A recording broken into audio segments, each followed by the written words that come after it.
What if everything that scared you about this series is exactly why it could be the greatest Harry Potter adaptation ever made? A few days ago, I published a video called 5 Ways HBO Could Ruin Harry Potter. I meant every word of it. The tone problem is real. The Ron problem is real. The Snape mystery problem is the one that keeps me up at night. If you have not watched that video, it is linked at the end of this one, and you should. But here is what I did not say in that video. And here is what most people covering this series are not saying either. I am actually excited. Not cautiously optimistic, not willing to give it a chance, actually excited. And I am the channel that spent 15 minutes telling you exactly how this could go wrong. So when I tell you there are 5 specific reasons I believe the HBO Harry Potter series could be something extraordinary, I need you to understand what that means coming from me. We are going to get there. But first I need to take you through this properly, because the argument only lands if you see the full picture. Let us begin. Part 1. The Wound They Are Finally Showing. In Harry Potter and the Philosopher's Stone, by J.K. Rowling, Harry Potter lives in a cupboard under the stairs. Not as a metaphor. Literally. From the age of 1 to the age of 11, while his cousin Dudley Dursley sleeps in a bedroom with 2 beds and a television, Harry sleeps in a space designed for brooms and coats and cleaning supplies. He wears Dudley's old clothes. He is told his parents were drunks who died in a car crash. He is chased across his school by his cousin and a gang of boys, and ends up on a roof because accidental magic was the only way out. His aunt takes scissors to his hair and cuts it so short that the only part she cannot touch is the fringe covering his scar. In the Warner Brothers films, the Dursleys were played for laughs. Vernon pompous and red-faced, Petunia thin-lipped and petty, Dudley large and spoiled. The audience was invited to find them funny. The HBO series is not doing that. We know Harry cries in his cupboard. We know the show is filming the Muggle school chase. We know Petunia's haircut is a full scene. We know they are taking the 10 years before Hogwarts seriously, not as backstory, but as the foundation the entire series is built on. And here is why that matters. Every act of courage Harry Potter performs across 7 books happens despite those 10 years. The devastation of the final book only fully lands if the audience has understood from episode 1 of season 1 exactly what Harry was given and what he was denied. The Dursleys are not comedy. They are the wound that never quite closes. The HBO series knows that, and that alone is reason enough to believe they understand what they are adapting. Part 2. Ronald Weasley has a real chance. In 1997, J.K. Rowling wrote a character named Ronald Bilious Weasley. He was brave, he was funny, he was deeply insecure, he was the best chess player at Hogwarts School of Witchcraft and Wizardry. He walked into the Forbidden Forest despite being terrified of spiders. He stood on a broken leg for his best friend. Then Steve Kloves wrote 7 of the 8 Warner Brothers films, and documented by BuzzFeed across 17 separate instances, Ron's best moments were transferred, minimized, or erased. Steve Kloves is not writing the HBO series. Alastair Stout has been cast as Ron Weasley, selected from 40,000 children who auditioned. He is starting completely fresh. New actor, new writer's room, new chance. And there is one scene in Harry Potter and the Philosopher's Stone by J.K. Rowling that will tell us everything about whether this series understands Ron Weasley or not. The life-sized wizard chess game. In the books, Ron does not just sacrifice himself. He surveys the board. He thinks. He calculates every possible move simultaneously. He solves in seconds a puzzle that had defeated every adult who ever attempted it. And then he says, "I have to be taken." He is not brave because the plot needs him to be. He is brave because he is brilliant enough to understand exactly what bravery costs, and he chooses it anyway.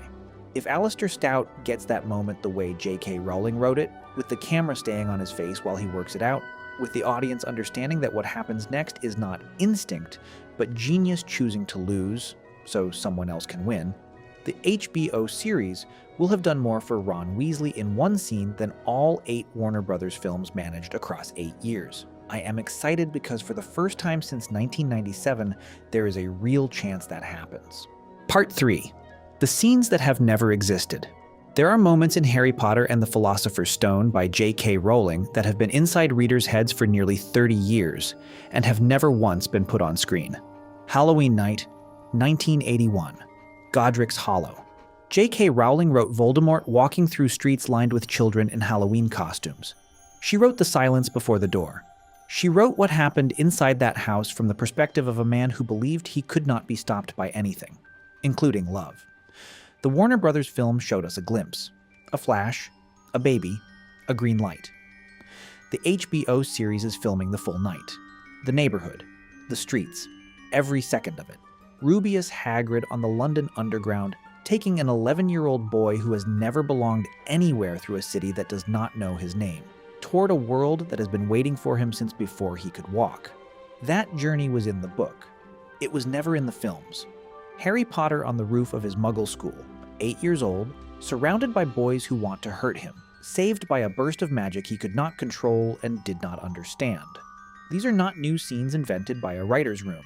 These are J.K. Rowling's scenes. They were always there. The HBO series is the first adaptation with enough time to actually show them.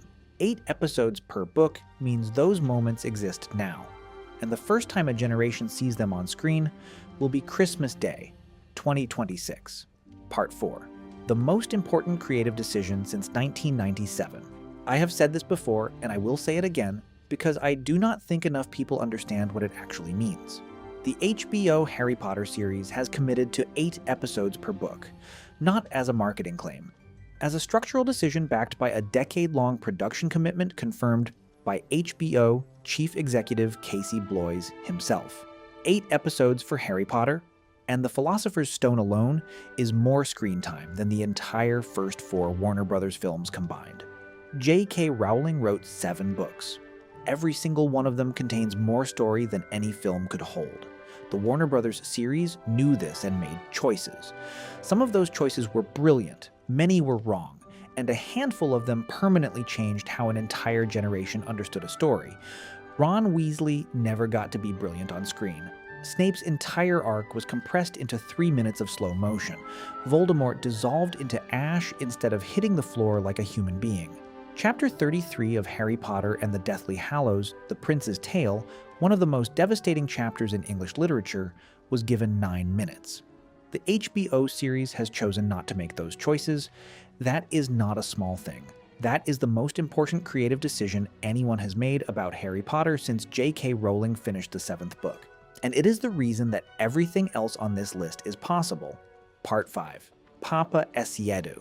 I want to be careful here because I have already made the case in a previous video for why Paapa Essiedu playing Severus Snape creates the most dangerous risk in the entire production. If you have not watched that video, watch it after this one. The argument is real and it still keeps me up at night. But here is the other side of it. Paapa Essiedu is the first black actor to play Hamlet for the Royal Shakespeare Company. In 2016, at 25 years old, he won an Emmy Award. He can hold complexity in his face without explaining it. He can be cold and controlled and deeply emotional simultaneously. That is precisely what Severus Snape requires. Alan Rickman was extraordinary. He played the secret in every pause, every cold line, every moment across all 8 Warner Brothers films because J.K. Rowling told him the truth before filming began. He played it invisibly.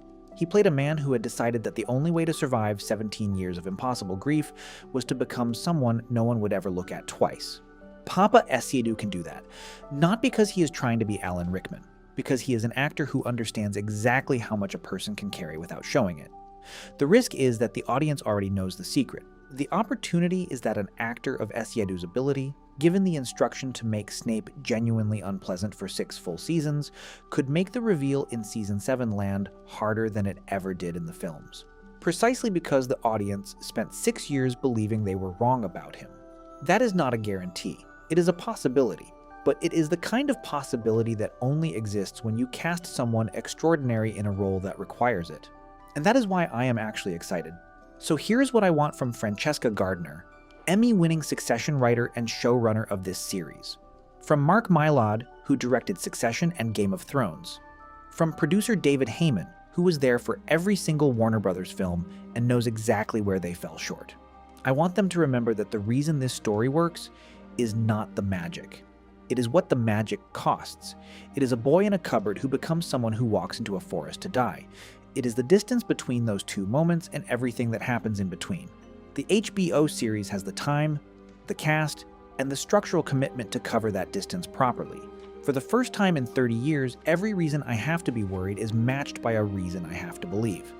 Tell me in the comments, which of the 5 things I talked about today makes you most excited? The Dursleys, Ron's chess game, the never-before-seen moments, the time commitment, or Paapa Essiedu? I read every single one. If you are new here, subscribe. We go deeper into the wizarding world than anyone else on YouTube. The 5 ways HBO could ruin Harry Potter video is linked right here. Watch them back to back. The full picture is worth it. Until next time, mischief managed.